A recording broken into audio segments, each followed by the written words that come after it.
All right, AFC West. Kansas City Chiefs, champs a year ago. 15 wins last year. Over-under is 11.5 this year.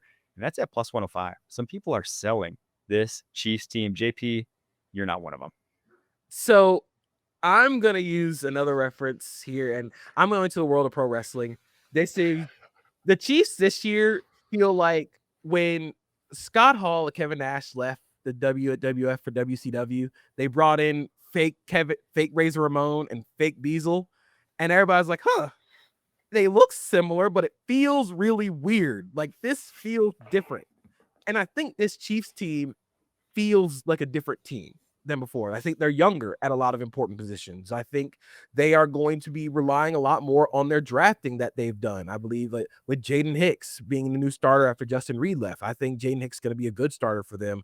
You're relying on your young receivers to develop. But as long as you have the core of what made the Chiefs, which is Andy Reid, Patrick Mahomes, Spags, and Chris Jones, they should still be one of the better teams in the AFC. They should still be one of the better teams in the NFL, but it's just going to feel different this year. So I think they do drop a few games in the division. I think the division's a little better. I think they lose a couple games, but as long as you have that core formula, I don't care if you have fake Razor Ramon, fake Diesel, you could have Gilbert instead of Goldberg. They're going to be really good. Yeah, I mean, look, we saw this team find new ways to win week in, week out last year. And we sat here every single week and tried to pick apart why they weren't going to be the team that made a run. And obviously they made a run. It didn't finish the way they wanted them to. But to your point, this is a new group. This is a group that doesn't have the scars from last year. They're trying to figure out what their identity is on offense, who are going to be the guys that step up in the volume space that Travis Kelce has kind of left a void for. And I know Kelce's still there and he's going to be involved in the offense, but I want to know who's featured. And young players like Rashee Rice, who, when he was healthy, was as prolific a receiver in the national. It was like Rashee Rice and Nico Collins and Jamar Chase were like the three most exciting guys to watch at the beginning of the year last year. I think they're going to pick up where they left off there. I think Patrick is a man on a mission. And just like, you don't mess with John Wick's car or John Wick's dog. You don't speak ill of Patrick Mahomes because he will come for you. Yeah, the one thing that, it's easy to point out this defense and just be like, that's not a championship defense. It's just on paper. It's not what they looked like when they won their last Super Bowl. And the thing, though, is offensively, because they've kind of been on this just like slow leak where it's just they've gone from, the pinnacle, being one of the best offenses of all time. What was that, back 2018, 2019? It's kind of every year, it's just like, they're 2021, they were pretty damn good too. And they were, yes, but they were 9th in EPA last year. And that was not a dominant unit whatsoever. And they did sneak by to get 15 and to get to the Super Bowl. I think it can get back to top 3, though. I think this unit with this receiving core, it's the best receiving core he's had since Tyreek left. And if Josh Simmons is who you says he is, Kyle, who he looked like in the first 6 games at Ohio State last year before he tore his patellar, and who he looked like against Baron Browning his first game against the Arizona Cardinals in the preseason. If he's that, this could be back to that Chiefs offense. It can be. It should be. I mean, truly, like if it's not, it is then on Patrick Mahomes. I think he does lose his crown of being called the best quarterback in the NFL if this isn't an elite offense this season. So for all those reasons, they will be at this number. Is it over? Is it under? I probably should not be betting against Patrick Mahomes. I'll just say that. Chargers up next. 2024, they won 11 games. 9.5, though, is their over-under. -120 if you want to go over. So a lot of Chargers fans, all dozen of them, going over for the Chargers this year. I'm going under, though, JP, but you're going just slightly over with 10 wins.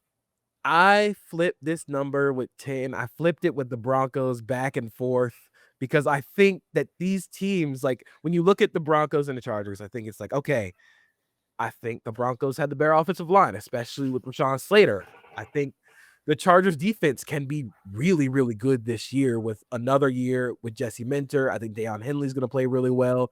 You've kind of figured out what your cornerback rotation is. Maybe I'm just giving a lot of wins to Justin Herbert and that passing game being better than it was last year. I think with the pieces that they added, you've got to figure out some form of explosiveness. I think Keandre Lambert-Smith's going to play a role in that. Trey Harris, when he gets up to speed, is going to play a role in that. You have all the pieces around you to really be explosive. I think Amarian Hampton could be a fun, another version of the explosion that they asked for in that offense. And I just think this defense is going to be really good once again. Maybe I'm just really bullish on the Chargers. Maybe I'm just really bullish on Jim Harbaugh and Jesse Minter and what they have done to that defense to win them a bunch of games, but I'm a believer. Yeah, same way it's like set it and forget it with the Mike Tomlin win total every year. It's the same kind of effect that a guy like Jim Harbaugh has on a building.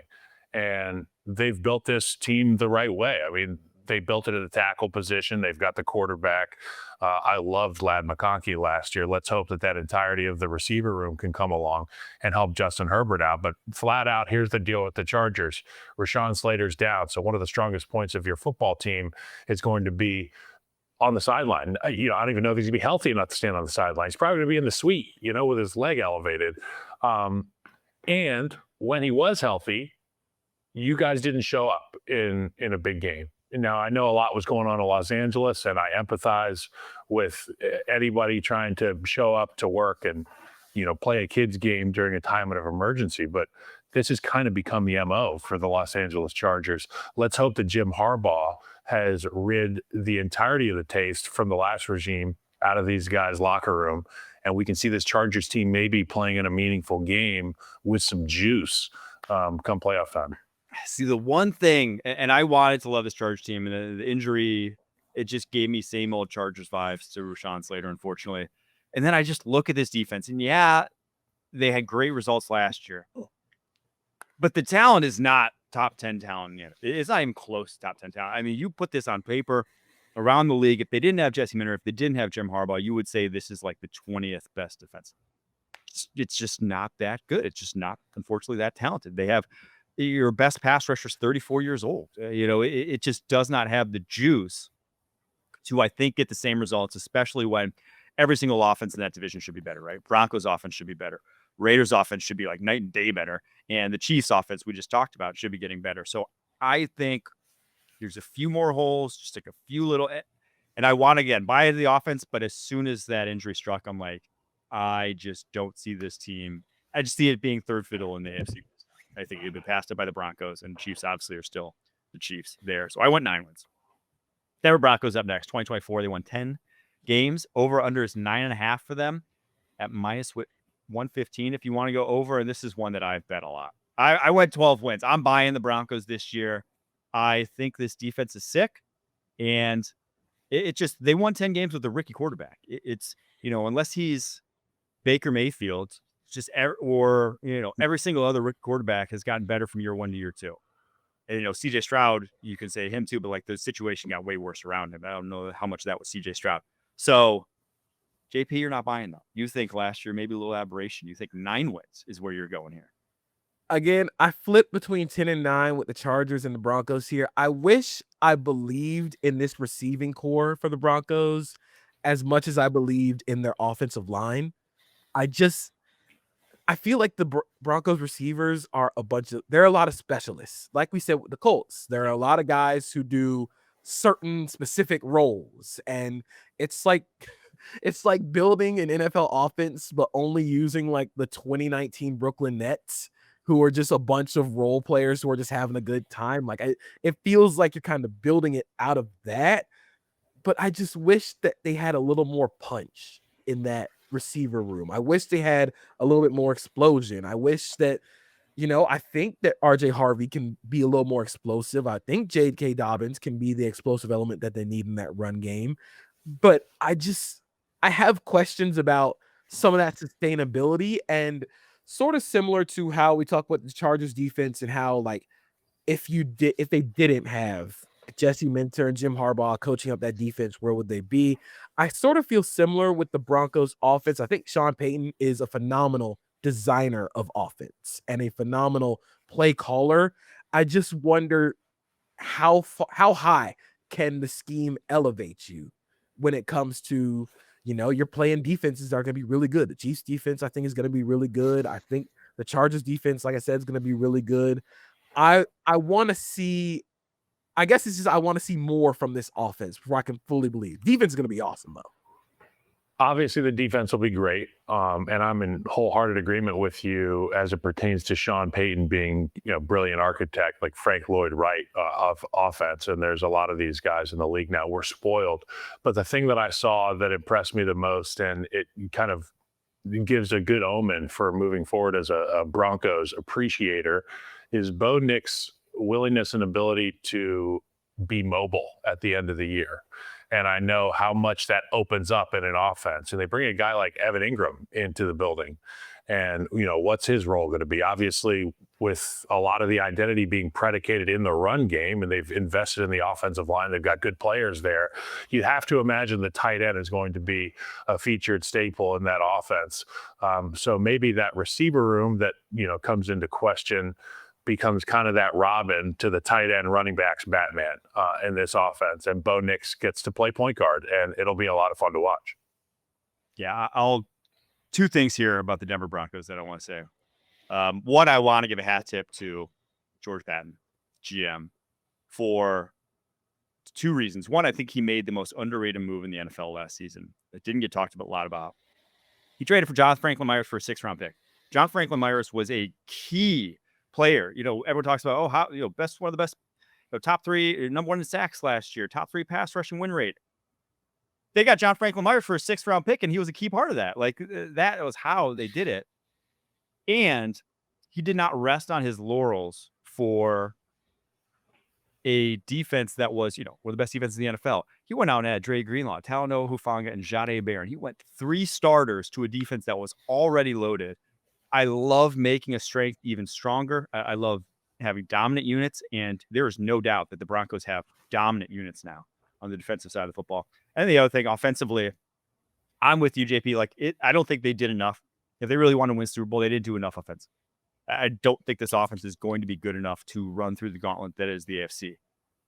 But it ain't going to be worse than last year. It will, in my opinion, still take a step forward. I think Pat Bryant's at least NFL ready in his game coming out of Illinois. I think Evan Ingram is at least an upgrade from what they were sending out a year ago. And RJ Harvey, even if he's, maybe not necessarily the most NFL ready, and maybe you have questions about his vision, and maybe J.K. Dobbins is starting over him, Javonte Williams was ass last year. He does not have the juice anymore. So for all those reasons, I'm buying the Broncos.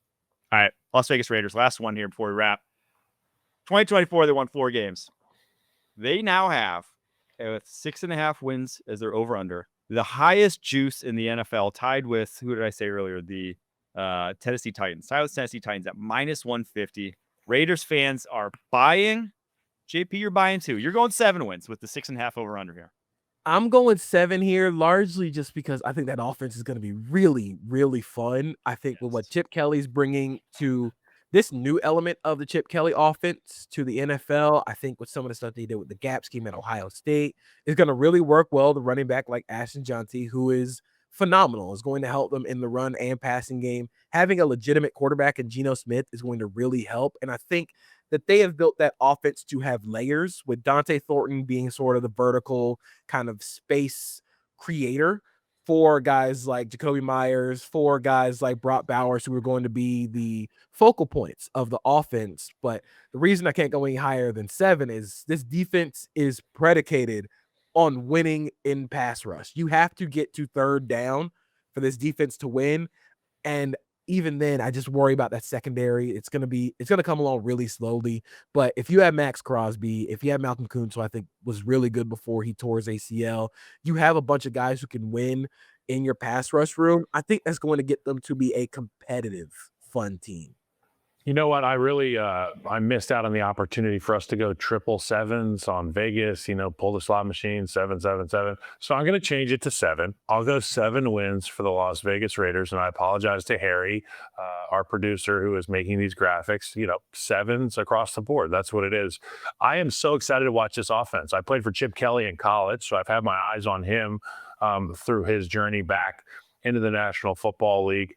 You got 2 tight ends. You got a running back. You've got an immediate upgrade at the quarterback position. You've got a blindside protector. You've got a center who is a draft pick. Go Ducks in Jackson Powers Johnson. This group is well, I mean, we've got players here. This is a unit he's taking your position. He's taking right guard. This is and by the way, he was asked who his favorite former Raider is, and he said Kyle Long instead of Howie Long. I heard that one. Never played for the Raiders, by the way. But this unit is built to you're supposed to have a good offense with the people here. So that's what the Raiders want to see. A win for the Raiders is Geno Smith is there for the foreseeable future. Brock Bowers is still a superstar. Ashton Genty's as advertised, and the offensive line stays healthy. That's a big win for the Raiders, and you can fill in that defensive stuff as you go over the next few years. Yeah, I mentioned that, and I apologize here to the Raiders faithful, because I mentioned the teams that are going to play fun games. Raiders are one of the other teams that are going to play fun games. I mentioned the Bengals, the Jags, the Dolphins. This is another one where this offense every single week I think is going to show up. It's built to show up. The talent they have offensively behind this offensive line that I think is going to be a solid unit. Maybe not spectacular, but solid, good enough that Ashton Genty can roll. And then Geno Smith, I just think he still gets underrated in what he's bringing to the table to this Raiders team. You go from bottom 2 quarterback situation in the NFL. I'm not sure who had worse results at the quarterback position in the NFL last year, to top 10, and top 10 with a receiving core that I think pairs so well. I've talked about this before. This is the receiving core in the NFL that has the best hands in the NFL. They have the best ball skills of any receiving core in the NFL. Brock Bowers, Michael Mayer, Jacoby Myers, Jack Besh. These guys don't drop footballs. And you're getting one of the most accurate quarterbacks in the league with a team that doesn't drop footballs. That's a match made in heaven, in my opinion. And it is just going to come down to how many stops. And if there's anything you know about Pete Carroll, it's that his defenses do not bottom out. They are not going to be a sieve. They might not be great. They won't be a sieve. And because of that, I love the under here. Apparently, a lot of people do too. I just think this is a new age for this Raiders team. Even if the division's tough, I don't think this is the year they finally get over the hump, make the playoffs. But this is a new page for the Las Vegas Raiders, and it'll be fun. And they will be a very fun team in 2025.